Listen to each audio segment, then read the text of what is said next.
A lot of y'all be single and be wanting to sit up there and talk to us about how we wrong about things and we be dead right. Did she take her black ass to Burning Man? Because it was never about Burning Man. Did she take her black ass to Burning Man?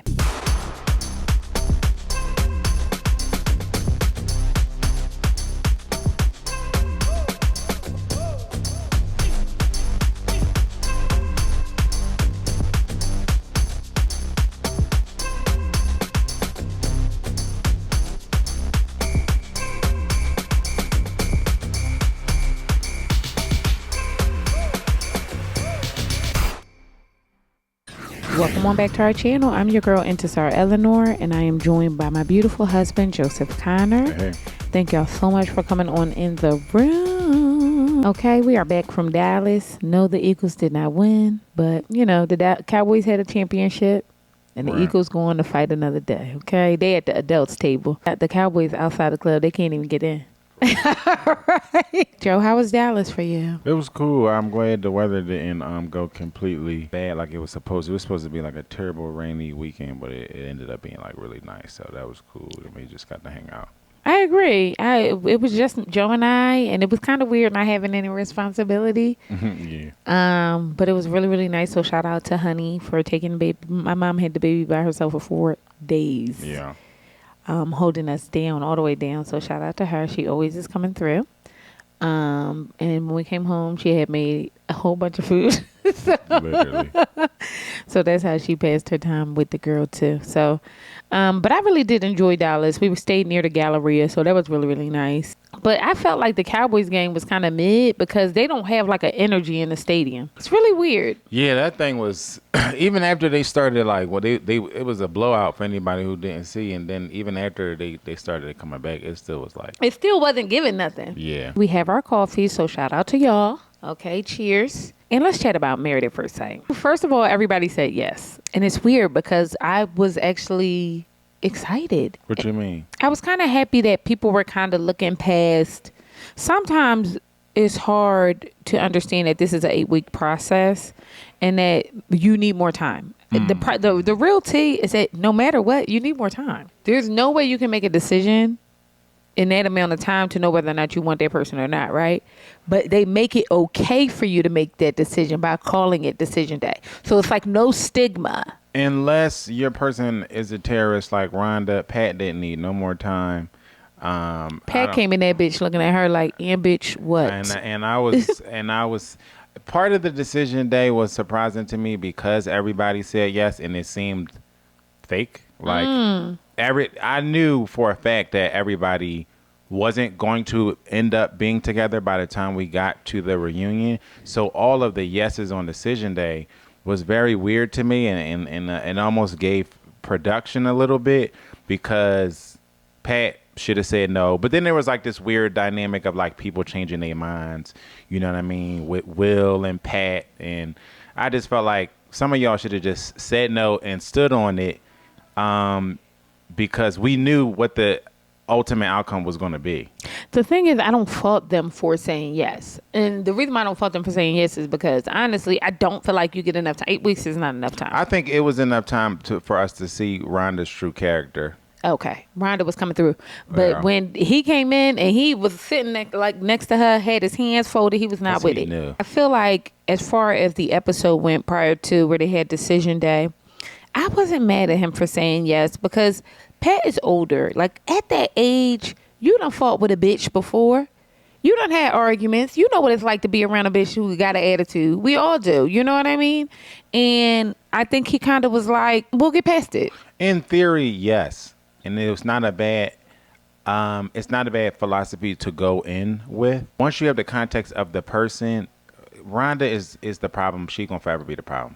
And when Rhonda get a new man, she's gonna be the problem in that relationship. Well, she's not gonna get a new man. This was her last chance. It may be that part too. You know what I mean? So for me, I understood it's no curing this Rhonda situation, and so did the kids. The kids understood it too. The kids knew. Yeah, and I just think, in theory, yes. I just think it doesn't apply to this situation. I do think most people, 9 times out of 10, need more time.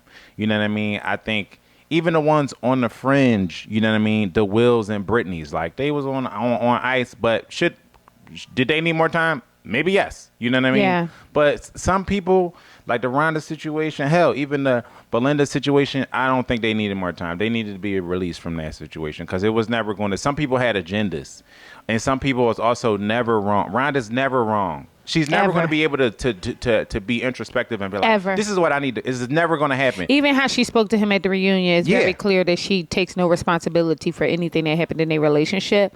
And 100%. honestly, that's indicative of that age group. Oh, that's I don't very know, factual. like, you know what I mean? Opinion. All of us got parents. Yeah. And how some of them can take no accountability for anything, but want to control everything. That's not an opinion.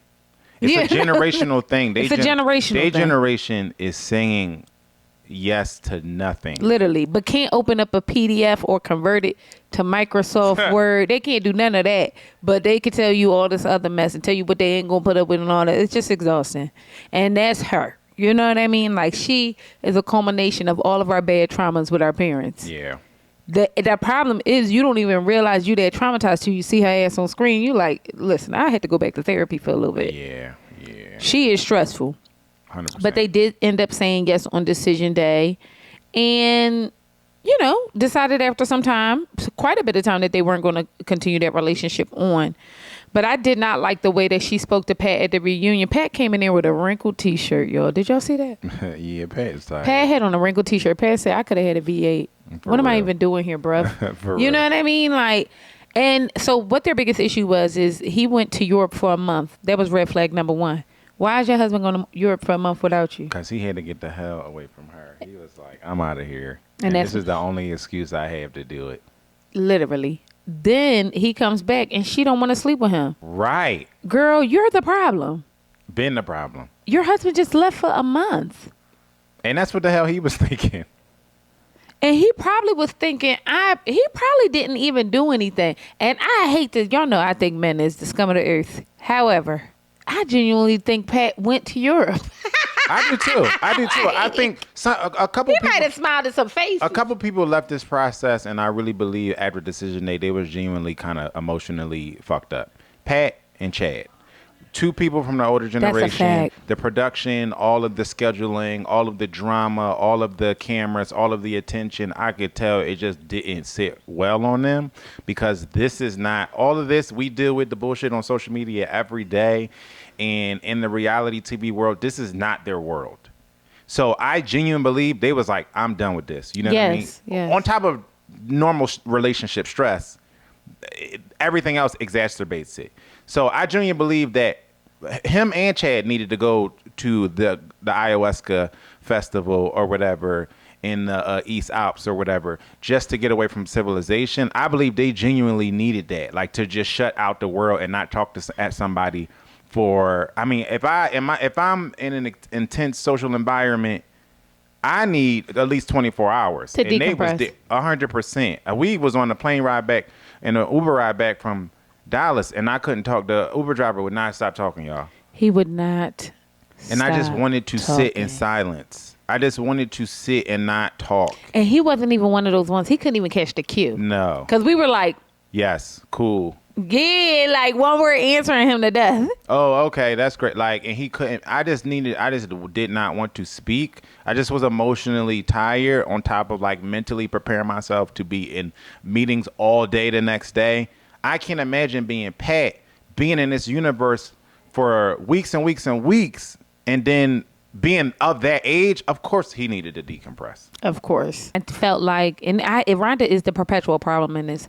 And the truth of the matter is, she's trying to make whatever is going on with her and Pat, she's trying to explain it to us like he's a part of the issue, but he ain't even do nothing, y'all. No. The man wanted to have sex with his wife when he came back from a month-long vacation. And of course he got frustrated and was like, you know what, I'm done with this shit. Of course he did. Yeah. True story. If Joe and I start arguing, I know it's because we haven't had sex. I be thinking like, all right, it's been a while. You know what I mean? Because he gets frustrated. And I think that's like, but also what we have to normalize, and this kind of bleeds into Belinda and Chad. I don't want to move there, but I'm just saying, we also have to normalize allowing people to be them full selves. And by that, I mean, like, sometimes people are upset. Sometimes people are tired. Sometimes people are frustrated. Sometimes people want to yell. I'm not saying go ahead and get knocked between the dryer and the washing machine, but I'm saying that has to be some space for people to emote even a little bit. If people can be human, that's the first crack in the ship. It's about to start taking on water. And that's on Pat's spectrum where he goes into himself. You know what I mean? And to Chad's spectrum, if he feel like he got to yell or something like that, you know what I mean? It goes both ways. And especially in, like we talked about, especially in your relationship, your spouse, your wife, your girlfriend, your boyfriend, that got to be the one place. That's when everybody throws around these these big words today. Everybody is self-diagnosing everybody else. A safe space is another thing that's constantly thrown around. How do you create a safe space if your spouse can't even talk to you? Right. I ain't saying you got to be E. Kane and getting her ass whipped on TikTok. I'm saying that be with somebody who you could be ugly with. Right. Y'all don't even want nobody y'all could be ugly with. Like, you know what I mean? Like, sometimes you do ugly ass shit. Yeah. That's everybody. Sometimes we all out here want to curse a motherfucker out, and the closest person, or at least the person you know who ain't going to call the cops, or, you know what I mean, want to curse you out back, or whatever the case may be. It's the closest person to you. Yeah. It should be. And I'm not saying that it should be from an abusive space. I'm saying, who can I be myself with if not you? 100%. Because the problem with this in relationship is we don't have an ability to not be human. So if we feel like we're not allowed to have human emotion in our own relationships, it's water. It's going somewhere. Yes. So your spouse is either being human with you or they being human with somebody else. But we don't have the ability to not be frustrated by life, to not be happy, to not be sad, to not cry. We don't have the ability to not be human. Or that part, right? Or that part. So the minute you stop, you are a Chad or you are Pat, and you feel like you're not allowed to be human in your relationship, that's the minute it's on the road to being over. But also, she likes to cloak it in with like, I need a real man. I need you to be like, stand up and say what you mean. Like, he should have said no on decision day. You just sat up there next to him and basically begged the motherfucker to be with you. And now he should have been with you on decision day. Are you kidding me? You're the one who turned it around on him. But bitches like that is really, and she an old one. That's real weird to me. Like, you know what I mean? Like, you basically sat there and said that you wanted to be with him. Yeah. And then he says, okay, let's be together. And you're going to say he ain't a man. But the truth of the matter is, it's a lot of y'all like that out there. 100%. That's why I said. It's really odd. That's why I said I didn't need to see any more of the Pat and Rhonda show. Because this is her behavior. The gaslighting, the constantly very deflecting, gaslighting. It's never going to end. You know what I mean? So it's just going to evolve and show itself in different phases of their relationships. Even y'all still being together is his problem too. Right. You don't have no problems. Right. And then you will go as far as to demasculate him. Oh, he's not a man because he changed his mind and said he wanted to be with me. What? But she's never had a man change his mind and say they want to be with. So to her, it is a feminine trait. But he's been married. He was married previously for like 30 years. So he know what it's like to be like, I'm leaving this bitch today. Yeah. And you know what I mean? For real. We all have listen. Yeah. And what we have to normalize, especially when you've been in relationship, any kind of relationship for a long time, we all say, I'm done. Yeah. I'm done with this. Everybody's done it. And then you be like 36 hours later, you like, are we done? Can we move on? Right. I want to have a good day. I can't sleep when you're not in the bed, whatever the case may be, right? I'm just too through with her. So I'm done with Pat and Rhonda. Pat looked crazy, but Rhonda did look cute. Rhonda did look cute. The dress was fly, Rhonda. Rhonda did look cute. The black fluffy situation. Yes, that was very cute, Rhonda. I've ever seen Rhonda. Exactly. Very cute. Now, but Pat, I really hope he doing okay. I hope Pat gonna be all right. I hope so. I genuinely hope so. Let's move on to Megan and Derek. One thing, put your trust in a ninja. Stupid hoe, how you figure? I like Derek. And what did he do? Show me why I should not like him. I genuinely believe that he was only going to stay with Megan if she was having a baby. He found out she wasn't having a baby, and he was like, okay, I gotta go. I don't think that's an opinion. I think it's fact. My issue with this situation is, was the baby ever real? I feel like I said to you, I don't know how many days before we got to the reunion, I said, I don't know about this. Watch it not be a baby. Something in me felt like there was not going to be a baby at the end of this. Well, the way she was acting, there very much was a pregnancy. And I'm saying that from a space of being a woman who had failed pregnancies. The reason why I don't like you saying that is because you know how... I didn't say anything. It was a question. The reason why I don't love that kind of question is because as somebody who also experienced, that miscarriages or ectopic pregnancies or whatever, you feel as a woman like, was there ever anything? You feel that way. It's such a weird thing. But this is where I'm coming from. This is not a deeper philosophical thing on going through pregnancies and all of this other thing.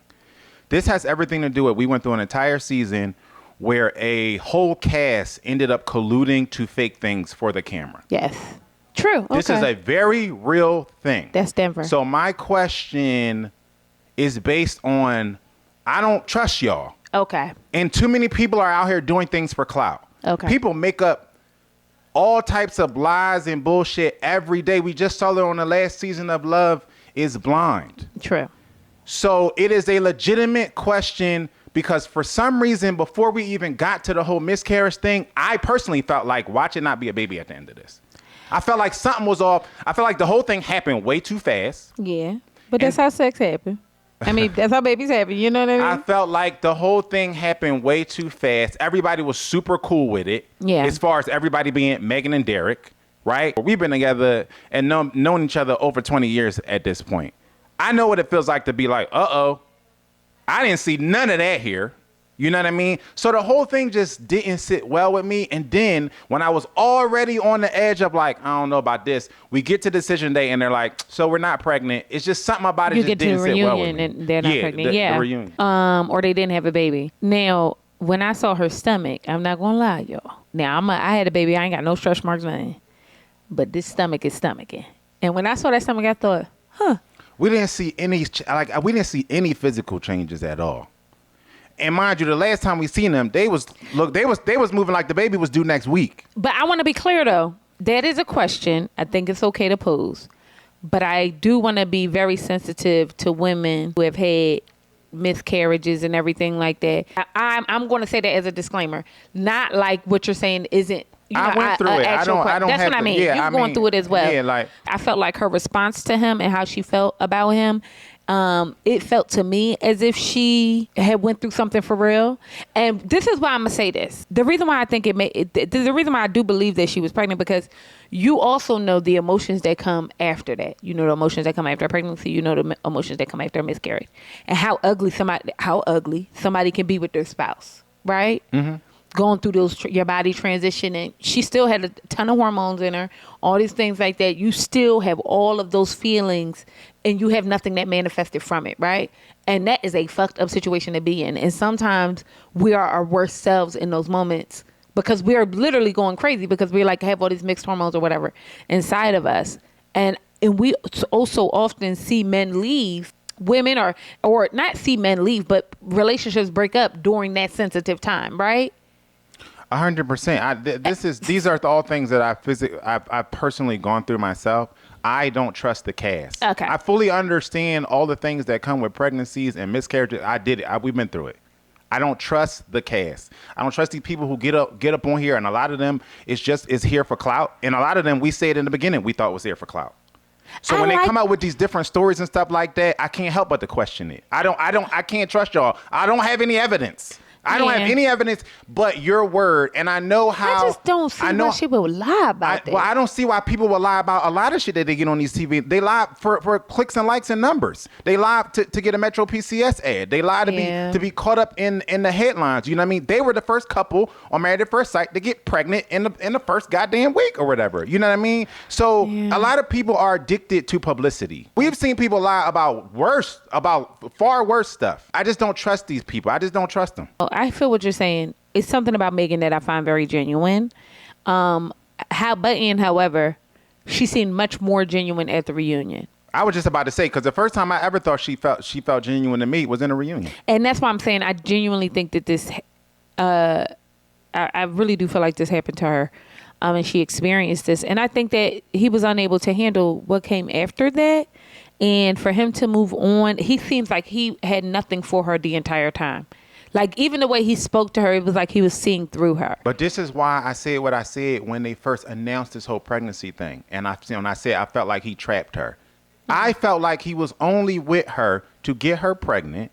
And he was only all into the situation because he was about to leave with a pregnant wife. It just nothing felt all the way 100% with this couple for me the entire time. And I do think, my hope is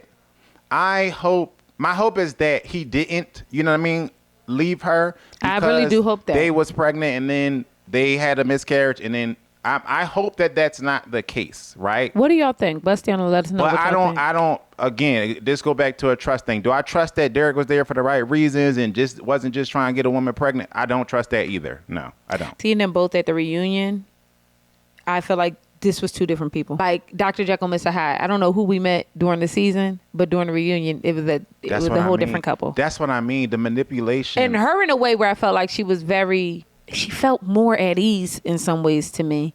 And him in a way that like he took off like a mask or something. I just felt like people are showing us their representative for 6 weeks or whatever. So that's why I question their motives and things like that. Like, you're right. Derek was American Psycho. He was a different person. Right. So I'm suspect of their moves. Anything they say, anything they do, I'm suspect of it because y'all switching personalities from week to week at this point. True. Let's chat about Belinda and Chad. I'm saving somebody Brittany. else I wish would have said no. Yeah, I can't believe y'all got me out here caping for these white men like this. We should fight. Everybody square up, okay? Belinda broke up with that man about a goddamn dog, and we're not going to say anything else. And y'all allegiance to these four-legged friends is really getting out of control. And here we go again. I think the dog was an excuse. I don't think Belinda for a single day really intended to lead this process with Chad. I think most of the people said yes on decision day to say yes. I don't know how they were coerced into it or how it was positioned to them. And I think that Belinda had no intention of. Belinda was trying to leave Chad when he had an attitude about production. She was trying to leave back then. That's number one. Number two, you're trying to tell me, if anybody who has ever had pets know that it may take some time for your pets to get ingratiated with one another. Yeah. And the way you sat up in his face and was going back and forth with him about whether or not the goddamn dog is barking. Right.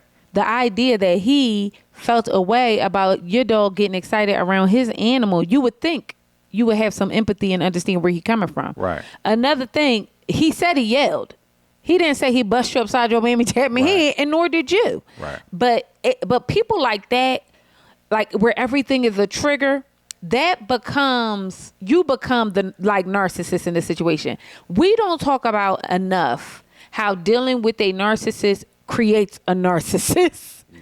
We don't really talk about that enough. And the truth of the matter is, nobody's saying that she shouldn't be in a space where she's safe with a man or whatever the case may be. But the idea that you're going to spend your life with another human and somebody ain't going to yell. Yeah, it's not, beyond fake news. And it could be you. Right. Joe was downstairs. I just told Joe, I'm going through this thing right now. And I think it's a part of my postpartum. I'm not sure, but I'm very overstimulated. So sometimes, and Joe just be closing stuff, just closing the cabinets. He's not doing anything he doesn't normally do. But recently, it's been bothering me so bad, right? Mm-hmm. Like last night, I could hear every single thing he closed, and I was like, "What is wrong? Like, you know what I mean? What's up? Do you need help?" And in truth, it's a me thing, but I outwardly express that to him, and that could be annoying to him. That could be like, you know what I mean? Like, damn, girl, like, relax. Like, do you want me to do it or don't you, kind of thing. And I feel like Belinda was looking for an out. Yes. And the problem is that she didn't want somebody she could grow with. She just wanted somebody to do what the fuck she wanted them to do. Because for so long in her life, she was doing what somebody else wanted them to do. Like, what, you know what I mean? What somebody else wanted. And she had gotten used to that. So she said, "Oh, it's my turn. You got to do what I want you to do." And his thing is like, I'm a grown ass man and I want to be cool here. But also I got things I like too. Right. You just didn't give a damn. All you cared about was that raggedy ass dog, and I'm tired. It was very clear to me that Belinda's allegiance was to production way more so than it was to her actual human husband. Oh, she thinks she about to be on the cover of Playboy. And so, 100%. And so I believe that I don't think that there was ever a real commitment to Chad and the marriage itself. The commitment was to married at first sight. That's why I didn't believe that when she said yes, or that they was going to actually be together. You know what I mean? Because when her husband came to her and basically expressed his real human emotion and feeling, she could give a fuck less. That's a fact and not an opinion. The problem with the decision day thing, it makes it unserious. When in truth, if you're married and you're together, if there's no gray area, you'll just figure that shit out. Yeah. We fighting like this, but are you leaving? You going somewhere? No, you ain't going nowhere. Then we got to fight better. We got to figure out how to argue with each other and not offend one another or not diss one another, whatever the case may be. And that takes patience. That takes time. That takes another resource. We needed another resource because I had to learn how he needed to be heard in order for him not to go there. And he had to learn how I needed to be heard, you know what I mean, in order to receive. Because I would just be like, I'm cold sometimes. And I told him this the other day. Like, I think my biggest critique of myself is that I could be very cold. Like, shut everything the fuck down and don't say nothing to nobody and be mean and nasty. And then I'm cool with it. And he doesn't obviously shouldn't have to receive that well and does it, right? And we had to figure out how to communicate properly with one another. But that took time. You know what I mean? Yeah. And it took commitment. And what I be trying to tell y'all is that a lot of y'all lack self-discipline. I'm with my husband, not because I committed to him, because I made a commitment to my motherfucking self. The truth is everything is rooted in me, right? And if I made a decision to be with this man and see these things through, then that's what I'm going to do. And I'm not saying, again, stay with nobody who want to abuse you. Stay with nobody who I don't believe in that, okay? And hell, I believe if it's not serving you, leave. But I'm saying at the point at which we are working on things together and he can say, you know what, babe, I can work on something. And I can say, I can work on something. We always going to work it out. Yeah. You know what I mean? And I feel like Belinda didn't even want her and Chad to get to that place.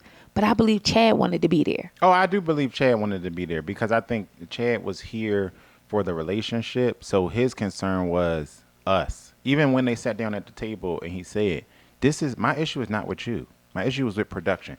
I could visibly see him trying to keep the main thing, and her running away from it. Yes. He was like chasing her to stay in the place. One of the big things I learned from therapy when we was going regularly is keep the main thing. Keep the argument the issue and don't make your wife the issue. Right. And vice versa. And I saw Chad exercising that. And she was literally actively working against it. Like, oh, well, yeah. you saying you done with production, but does that mean you done with me? And he's like, no. And she's like, well, does that mean you leaving? And he's like, I just answered that. No. Well, what does that mean for me?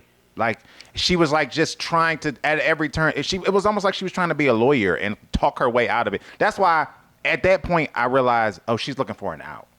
The whole production thing is just an out. The dog thing is an out.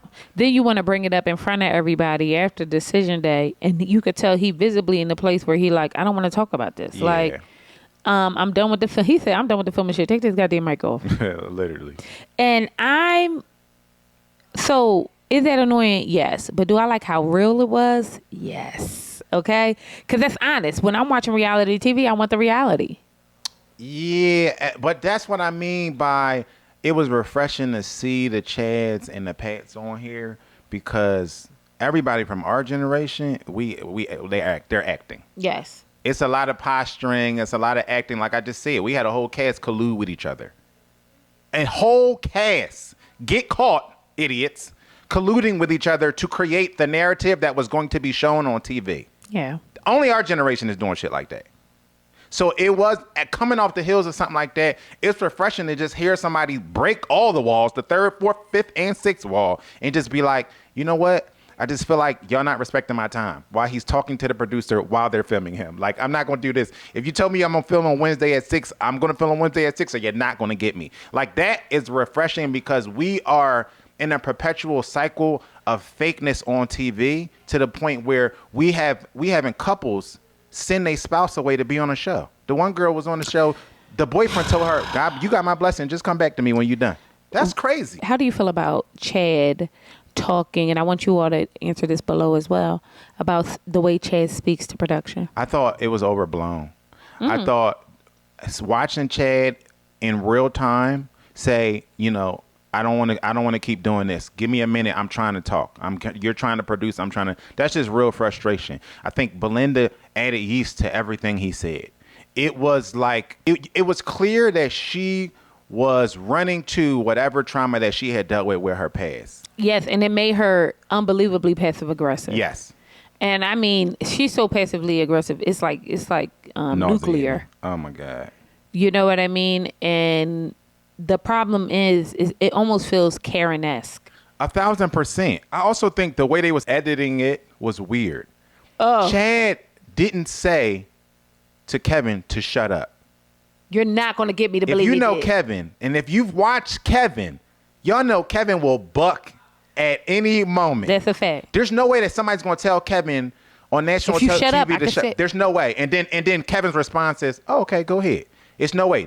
And then when they came back from commercial, they played the regular discourse, and it was like very friendly and cordial. And so, it's no way. But this is when Chad say, "Oh, I feel like production," this is what he's talking about. Like the way they cut it, first of all, everything was choppy. So that was my window. Let's take a break here. Let's stop talking about maybe Chad, and then let's talk about how they produced the reunion as a whole. You were speaking to how they chopped everything up.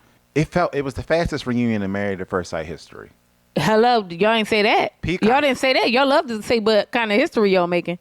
Peacock literally said, "Y'all will condense this." Not. They said y'all will condense this. And they said, "Cool, we're going to literally cut up everybody's sentences." It was like everything was choppy. Nobody had a completed thought. Everything was choppy from one person's looks.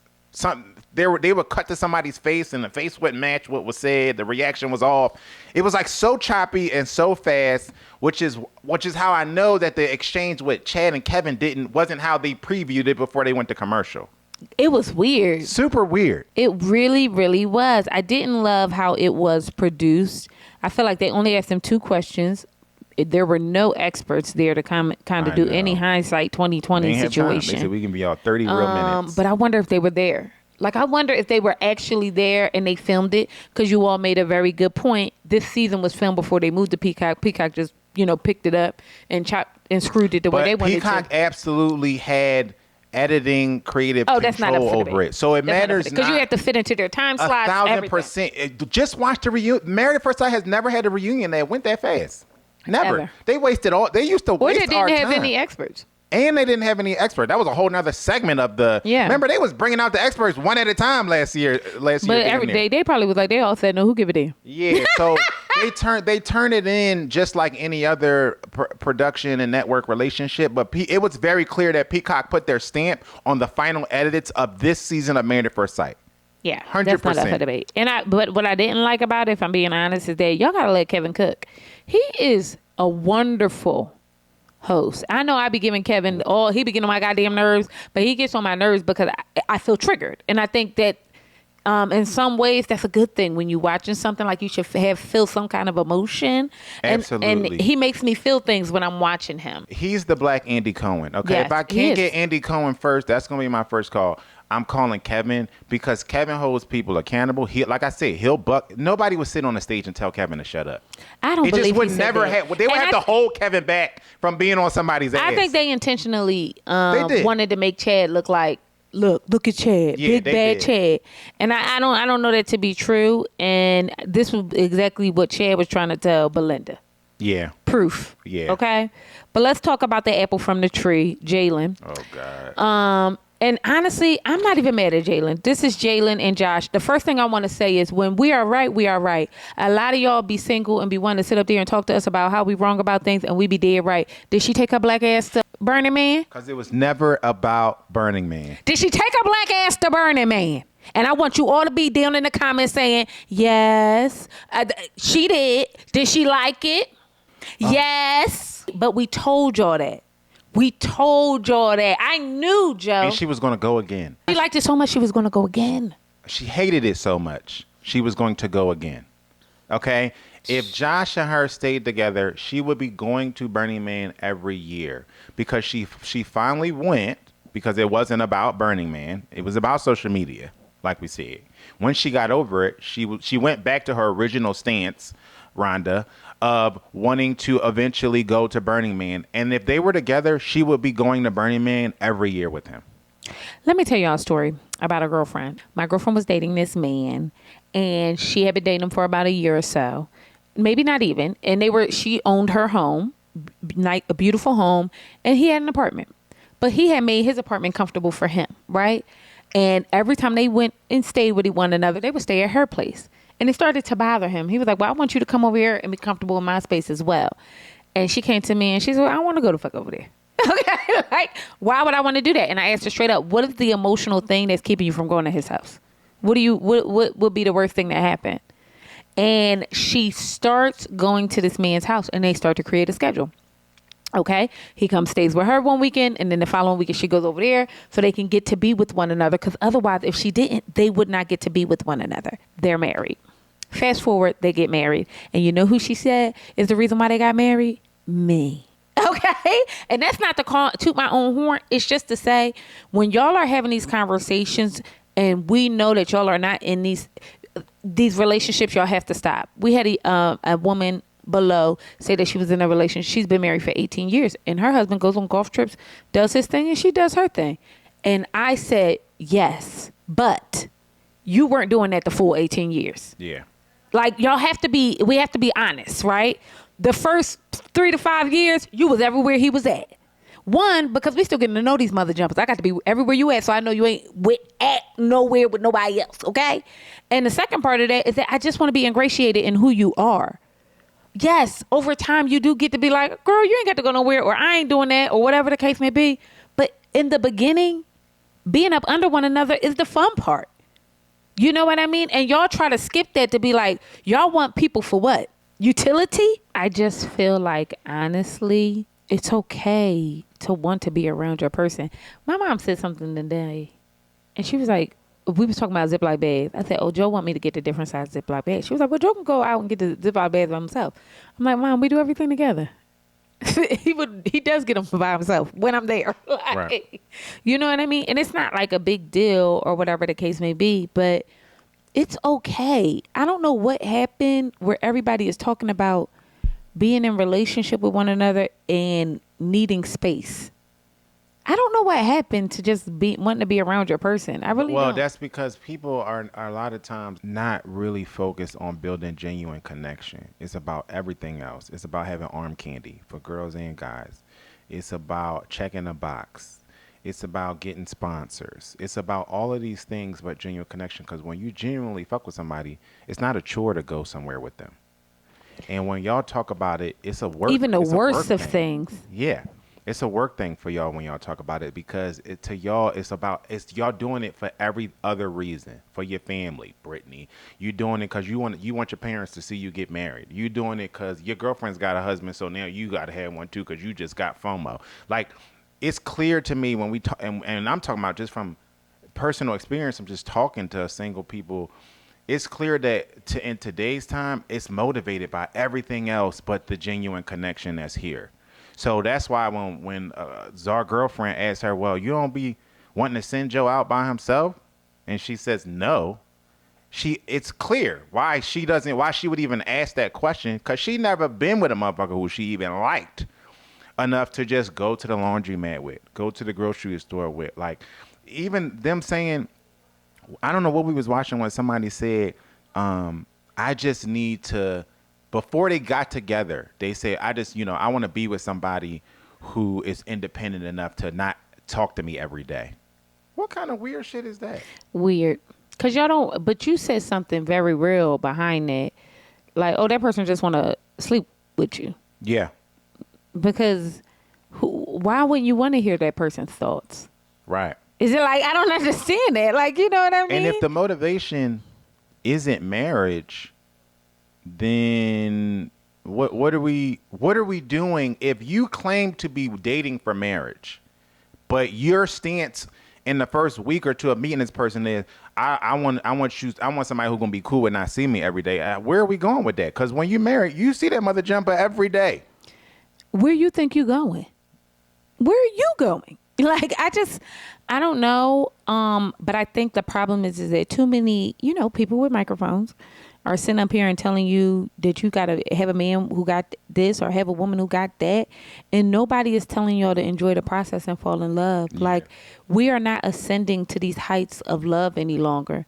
And I will say it, I've said it and I will say it again. Being in love, black, white, purple, green, being madly in love is a revolution. That is an act of resistance. They want so badly for us to hate one another. Mm-hmm. They want so badly for men and women to hate one another. They want so badly for black people to hate one another. They want so badly for us to hate white people and all this, and vice versa. You know what I mean? When in truth, if we just led from a place of love, we would be so much further along. Like as a whole, as a community. And I want y'all to want to love somebody. And I just said this to Fatima. My little sister is here. And I said to her, so many people are trying to circumvent being heartbroken by just not experiencing love at all. Yeah. And that ain't the way to go either. Right. We all want to feel something. We in the human experience, I've said this before, all of the feelings are necessary. You need them. They literally calibrate your nervous system. You got to feel pain. You have to, because if you don't, it's something wrong with you. You have to feel these things in order to be able to come through them. You have to feel it. But you never, to your point about talking about the process, you never get to the peak of whatever it is, the mountaintop, without going through failure or hurt or loss. You will never find a champion in any sport who didn't lose a game. They don't exist. So anybody who has felt the euphoria of being a champion at what they do, they've all had to take losses along the way. And so when people post stuff, some girl the other day posted, well, I'm happy to be by myself again tonight because that means nobody is cheating on me. You'll never have anybody ever if you're never in relationship. You miss 100% of the shots that you don't take. You're going to perpetually be by yourself under the guise that nobody is cheating on me because you scared to get into the ring. It's a silly philosophy. It's a wildly silly philosophy, but you don't like yourself. Like, you know what I mean? Yeah. And I also said this to Fatima. It starts with self-love. I've said this to you all as well. You have to unequivocally love yourself. You are God's walking the earth. I know everybody going to be like, that's blasphemous. No. The same way y'all get on your knees and pray to whomever, get on your knees and speak into yourself. Get in the mirror and talk good about your mammy tat himself, okay? Praise you a little bit. Because the truth of the matter is, there is no love. The only love that you all are receiving is the love you put out to yourself. Y'all get a mother jump who want to cheat on you and run you ragged and do that. That's because that's what you put out to yourself. You ain't loving on yourself right. And a lot of people don't want to say that because it's very easy to say they doing wrong and it's just because they did wrong. No. Some way along that line, in that experience with that human, you wasn't loving your mammy tat himself right. And all they did is expose it. And I'm not saying that makes it your fault. I'm saying that you got to learn to check in and lock in with you. That's where it starts and ends. You know what I mean? And a lot of times, y'all be letting people play in your face for so long, and then one day, y'all actually notice that they playing chess, and you over here playing checkers. Yeah. You just open your eyes and be like, hold on, you been playing me all like that? But let's get back to it. Jalen and Josh. Like we said, Jalen went to Burning Man, and she liked it. So everybody who was out there hemming and hawing about how she ain't got to do that. She been doing everything. She been jumping out of planes. Wham. She did it, and she liked it and would have went again. Jalen would have stayed with Josh. That's not up for debate. I believe it. I think she liked him enough. I think she did things with him that he didn't necessarily think, or did things, she didn't necessarily think she would do. Yeah. And Josh was just emotionally unavailable. Something switched in there for Josh. Comparable to the pettiness that Jalen had about the social media thing, it's possible Josh also had some pettiness of, trying to fight his way back in and then also saying, oh, well, it doesn't matter to me if you go. Remember when he said that? And I immediately said, he's lying. That's going to come back to bite him in the ass because it does matter to you. You do want her to go. And I'm trying to figure out, I do believe at one point, Josh was to the point where he was going to lie to himself about what he wanted her to do. I believe that at one point he was all in on Jalen. Somewhere after the season ended, something flipped. What do you think changed? Oh, can I be deep? Yeah. If you didn't know, my minor is in psychology. My second degree is in chemistry, but my minor is in psychology. I don't think Josh knows deep love. I don't think that he'll ever have a deep love for anybody because nobody loved him that deep. I think that it is self-serving and that if the moment it doesn't feel good to him, he has to go.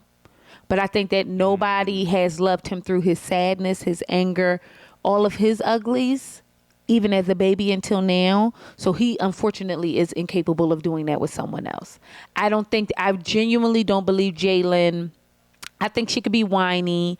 I think she has a passive aggressive thing with her.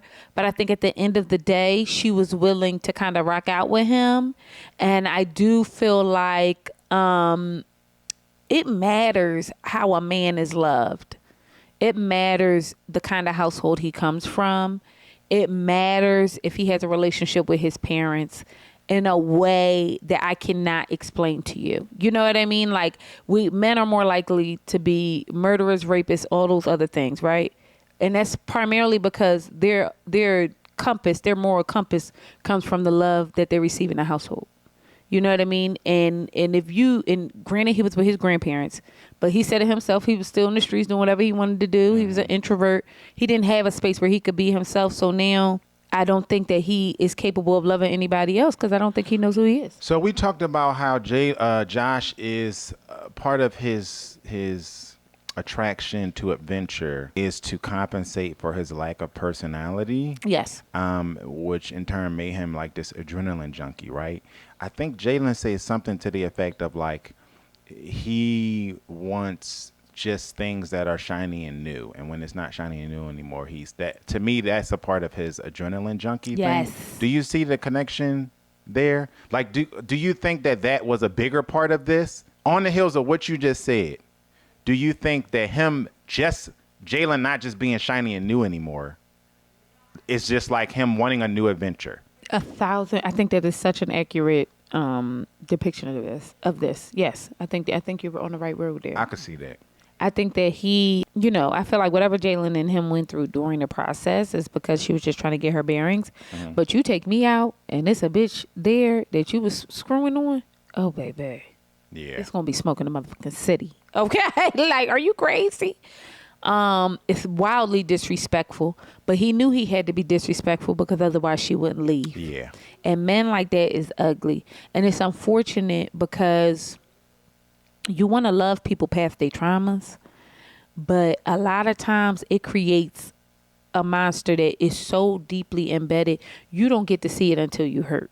You know what I mean? And I don't want that. And that's unfortunate, but it's the truth. I really do feel like when I said the thing about the personality thing, I think that was spot on. I think that he got bored or whatever, and it wasn't shiny and new. And I don't understand how they didn't clock that in the beginning.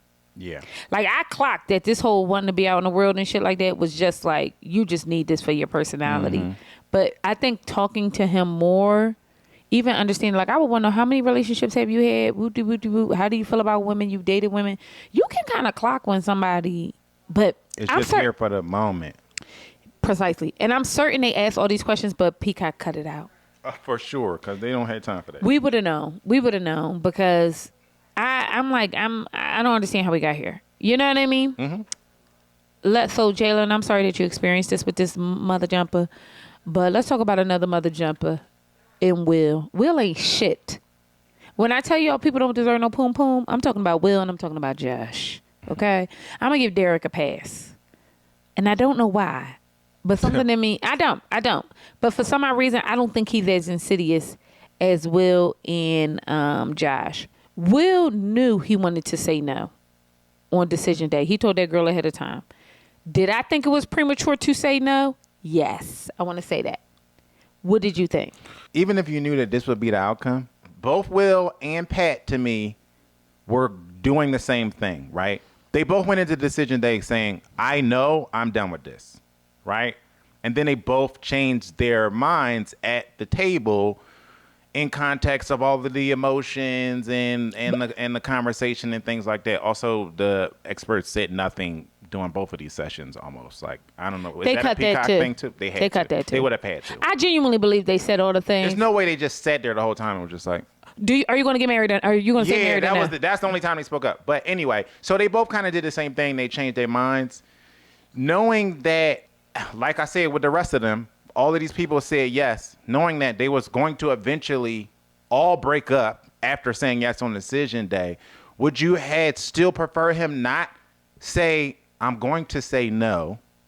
And so because I think he was trying to save her embarrassment. Like, we could both say no, make it applicable, and then walk away. Joe, I didn't think about it like that. You saying, I'm going to tell you no, so you say no too. Yes. So we could be done. You don't get no egg on your face. Let's walk away. Now, knowing that, would you still have preferred him to do that? Or would you have preferred him to say yes, even though he didn't mean it? No, I would have preferred him to say no. And I wish she would have picked that up because I wish she would have picked up what he was trying to do, because I didn't pick it up until you just said this. What he was trying to do was save the egg on her face. Like, I ain't trying to embarrass you, but I'm saying no. Yeah. You know what I mean? So you go on ahead and say no too. Yeah. And we can move forward, right? Wow, that changes how I feel about this. I still feel for Brittany. Although sure. I feel like Brittany was annoying, although I feel like she needed way too much reassurance, I believe all of those things. I don't think anything she did warranted a no. I agree. I think if they wanted to work at it, if they both wanted to work at it, I do think that they're the one couple that I could see making something out of this. Obviously, you're going to take your bumps and bruises and your lumps. This is what we talk about when we say having a stomach to do stuff like this. And they are the rule, not the exception. Like, a lot of y'all operate like this. The minute it's uncomfortable, you're gone. Yes. You're gone. And it's why we have this perpetual cycle of, I ain't dealing with this. I'm not doing this. Everybody's triggered. Everybody's heartbroken in the current dating scene because no one has any patience for anything. Facts. Or any troubles or any fighting through anything. It's like the minute there's some adversity, y'all leave. And I believe that they are also an example of this. They felt susceptible to it. I think that they have the bones to actually be a legitimate married couple in the real world. Also, and however, I understand why they didn't work out. There was a lot of trauma there that kept rearing its ugly head, all of the back and forth, it was almost like the reassurance thing and then slapping your head and pushing your dog in it. It was like they had a reoccurring cycle of that. But I still think with the right therapy and the right guidance, they could have actually did something. And that was the unfortunate part about watching this, because I like Brittany. I think Brittany is going to eventually has the bones to be a good wife to somebody. But I could see how going through everything that he went through with Brittany would have caused somebody to run. Yes. I think that they didn't speak, she said, for like a year or something like that. So they hadn't spoken, I feel like, the longest after this process, along with Belinda and Chad. And I feel like it was upsetting to me because we didn't see Brittany be nasty to him. No. We saw her be nasty to herself. Yeah. We saw her deprecate herself. And that can be hard to be around somebody like that. But the way he told her no and walked up at that Mamie Tatman house as if she was not talking to him, that's when y'all got to know when to leave. Y'all, when a mother jumper tell you no, believe him. Yeah. Believe him. And it's going to hurt, but believe him. And you would have had to listen to them at decision day when they said no. Pat said no at decision day. Pat was leaving. He was going to leave. Whether he had to go to Sri Lanka for a month or not, he was going to leave. Will said no on decision day. Will was going to leave. You know what I mean? Both of these people were coerced. But I don't want to say coerced, right? The truth of the matter is sometimes when you are in arguments, and you go with me here and tell me what you think. Sometimes when you're in argument with somebody, you feel like you're fighting with yourself. The other person, like, I ain't trying to hear that. Like, you know what I mean? We've been there 100 times. I don't want to talk. I ain't trying to hear that. You did this. I'm done with that bullshit. I'm over it. And sometimes you need to have a come to Jesus moment. And I think decision day and I'm not going to say for Will because he was putting on. For Pat, I think was a come to Jesus moment. And the reason why I'm saying Will was putting on is because the next day, Will was like, oh no, I'm done with this. I'm leaving. The reason why I say coerced is because in the context of what you're talking about is equity. come to Jesus moments and the working out of things, and therapy, going through therapy and figuring your way out of these hard situations, these hard conversations, these hard moments. That stuff comes easier the more equity that's built up. A lot of times when these people have done what they've done, they've been together for a couple weeks or a couple months, and they're done and they say no, they don't have the equity to actually change that answer based on any actual true merit. What if I'm Will, and I think you've been doing this since the beginning of our relationship, and in week 6 you're saying you're going to change, but I've never seen you change. I don't have anything to go off of. What do you think if they gave services after decision day? Like therapy services? Yes. I think it would benefit the show. I think it would completely 100%. change the fabric. Because the truth of the matter is, as much as Belinda gets on my goddamn nerves, Belinda need therapy. Oh, real bad. But Belinda don't need couples therapy. Belinda needs personal, individual therapy. But they also need couples therapy, because I do think that the reason why her and Chad didn't work out is because Chad blew up because Chad can't express himself without her coming at him like passive aggressively. Right. But I think that Belinda and Rhonda have so much work to do as individuals. It wouldn't even matter. That Yes. It wouldn't have even mattered. Yes. Some people could have therapized their way through this. Yeah. Like Brittany, for example. Brittany also has her own set of issues and triggers very similar to a Belinda, right? But Brittany is in a certain place relationship wise where I do feel like Brittany could have been going through her own individual therapy, but also working her relationship out with her spouse, because she's emotionally evolved enough to kind of be like, okay, you know what? I've never seen Rhonda take accountability like Brittany did. That's very true. And I don't think we're ever going to see. I don't think anyone on earth is ever going to see it. And I think that we're unpacking Brittany just needs to be uncoupled from social media. Oh my God, yes. I almost think if Brittany left social media 6 months before she got on this show, if she just did a cleanse 3 months before this show, I don't think she has the insecurities that she has. And I'm saying that because sometimes, and I don't know if y'all see this, I had to stop following certain people because how I looked at my body was starting to warp in my brain. In my brain, I'm like, oh my God, is my stomach flat enough? Are my breasts big enough? Do I got a big enough butt? Mind you, I got a nice shape, but if it affects you. And even when you look at relationships, everybody think they man's supposed to have the most money. Oh, if it's Valentine's Day, he's supposed to be buying me a car. If he don't put all the balloons in the man's head in my hotel room, do he even love me? All the stuff like that. No, for real. And I think that when you take all of that in, right, you start to believe that in the real world, that's what love is supposed to look like 100%. For you. Versus if you take a step back and just get to experience a human, like I've said so many times before, you start to learn that love starts to look catered to you. Yes. Yeah. You stop trying to fit this generic brand of love into your box, because that's not, and I think honestly that is the leading problem of the fuckery that happens in the dating world today. It's because people is dating for everybody else's, by everybody else's standards, for everybody else's standards, and not for themselves. I've seen people throw away good spouses because they weren't adequate for the general public. Today. And I mean it. Y'all have no foresight or imagination.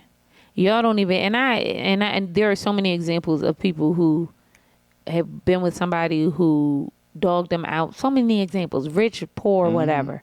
But there's also been so many examples of people who have been wildly successful in relationship and in love, and specifically in love. And we've just become so hardened to even falling in love. It's like nobody is making any moves on either side, and it's exhausting. And it's reduced. It's been able to allow us to reduce how we see love to what the masses want. Yeah. It's almost like an act of rebellion to say, no, me and my man go everywhere together. Yeah. It's like people like looking at you like, what you mean? You ain't got no hobbies? Well, I need a hobby. My man is my hobby. We hang out on the weekends. We got hobbies together. We do things together. We're in love. You know what I mean? Even to say those things for some people, it hit their ears funny. Yeah. You know what I mean? Because whatever they've associated with love, somebody curated for them in some boxes on Instagram. Yeah. But I'm done. My Dr. Umar moment is over. How did you feel overall about the season of Married at First Sight? I thought it was on skates. I thought it was expedited. My Perfect. old coach used to say, "Be quick, but don't hurry," and I thought they hurried. Okay. It felt very hurried. It I felt wasn't very able to have hurried. a real emotional attachment to any of them. Yeah. And I wanted to. I felt like we'd like to fall in love with the people too. And they Right. didn't even give me, it felt like a one night stand. Yeah, and when I speak about the equity thing, we also fail to build equity here because when we go through week by week with these people in past seasons, we see their growth, and now we have an affinity for them and their growth and where they started from and where they finished. You know, you get to evolve as they evolve as people and as couples, and so it builds a little bit of equity with how you judge what they're doing and what they're saying and how it's happening. And you don't really get that here because it was happening at the speed of light. That's So, a fact. Well, I couldn't agree more. I would say how I feel about this season, but I don't have any feelings. I'm still excited for them to be on Peacock. I'm still excited for them because you got to think about it like this. This was a pilot. This is really just a pilot season. They're on a brand new product. You know what I mean? In a brand new space. Same production company trying to work along the lines that Peacock kind of gives them. So I'm going to just give them grace for that and say we'll be back next season. How about that? we'll see. I don't. Oh, you starting to get over it? Yeah, Peacock is not off to a great start for me. But that's okay. The first season of a lot of shows ain't that great. That's true. Right? That's true. Before we get out of here, we got some thank yous. We got a super thank you. Or they gave us a super thank you. So now we giving y'all a super thank Hilarious. you. To at DNA Thanson, THANSON 145. Shout out to you. Thank you so much for buying my baby some new bows. How about that? Okay. Oh, God, she got too many bows. Yeah. I don't play. My baby bald headed, so she got all the bows. But that's okay because she gonna have hair just like her mama. I really do appreciate y'all. We really do appreciate y'all. Everybody who has bought us a coffee, everybody who has given us super thanks. Y'all have no idea what that does for us, how that helps keep us going. We really are trying to get this up and running. And the honest to God truth is, it's all because of y'all. Yeah. Okay. Y'all really is running this machine. We just coming here and sitting down and chat. Okay, so thank y'all. If you haven't already, buy some Yummy Tapman coffee. Okay, thank you, Issa, girl, because I saw you was out there buying us coffee. You make sure you send us a little something all the time, and it is appreciated. Yeah, because we get coffee every day. Okay. Yeah. So thank y'all very, very much. I hope you guys are going to have a wonderful holiday, a wonderful Thanksgiving, and we'll see you beautiful mother jumpers later. Bye.